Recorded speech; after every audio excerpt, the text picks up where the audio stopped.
This is actually from a Japanese manga series called Doraemon, and it features a cat from the 22nd, a robotic cat from the 22nd century who helps this boy, human boy, out throughout his childhood years until adulthood.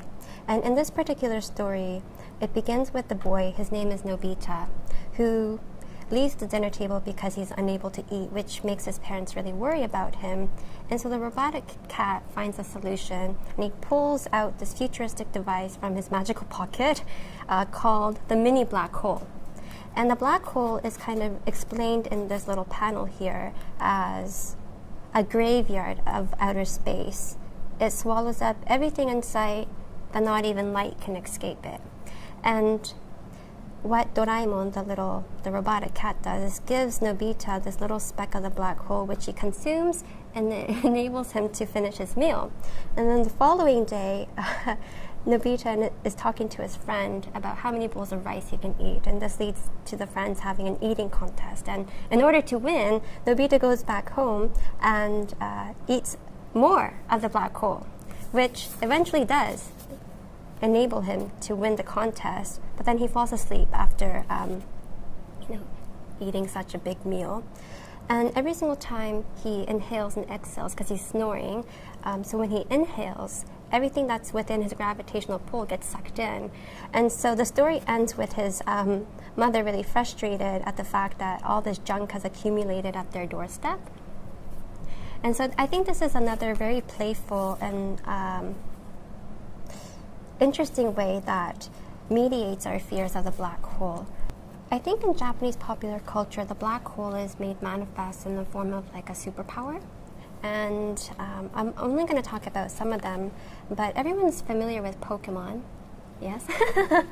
Okay, I don't know very many people who don't know what Pokemon is. But you see here, this is a Pokemon named Gardevoir.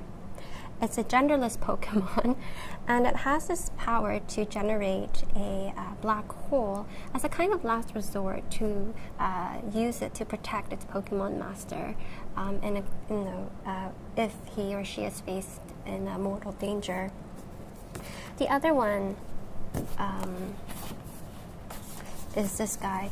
So this is an action figure from a Japanese manga and anime series called Kinnikuman or Muscle Man. And he's the villain of that series in particular. And he's basically a personification of the black hole, as you can see, BH, right, black hole. And he has this superpower to generate several black holes at once, in which he can kind of travel through them. And so the idea of the wormhole and the black hole is slightly confused, it seems. But his ultimate power is that his head basically functions as like a vacuum, in which he sucks up his opponents and throws them into this alternate universe, and supposedly the black hole. And so, of course, the science is never really explained, but the black hole also tends to be an attribute of like villains, but not always the case. And I guess my last example, I'll show this one because it's also a very popular anime series in Canada. So this guy is featured in a Japanese anime as well as manga called Inuyasha, which was broadcast in Canada some time ago. I grew up watching it here.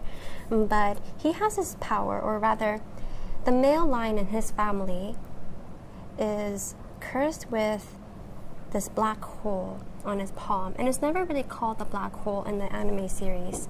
But it functions in the same way, in that every single time he opens up his palm, whatever is within his gravitational pull gets sucked in, and overuse of this power risks him being sucked into his own hand, which I guess scientifically it doesn't make any sense. But this guy's name is Miroku from Inuyasha, actually. So those are just some, I guess, fun ways, entertaining ways in which the black hole is represented in Japanese popular culture and anime as a kind of superpower. But it's not only in Japan, actually. In North America, you have Silver Surfer. He's a Marvel hero. I think he's able to manipulate like cosmic power and generate black holes as a superpower too. It's very cool.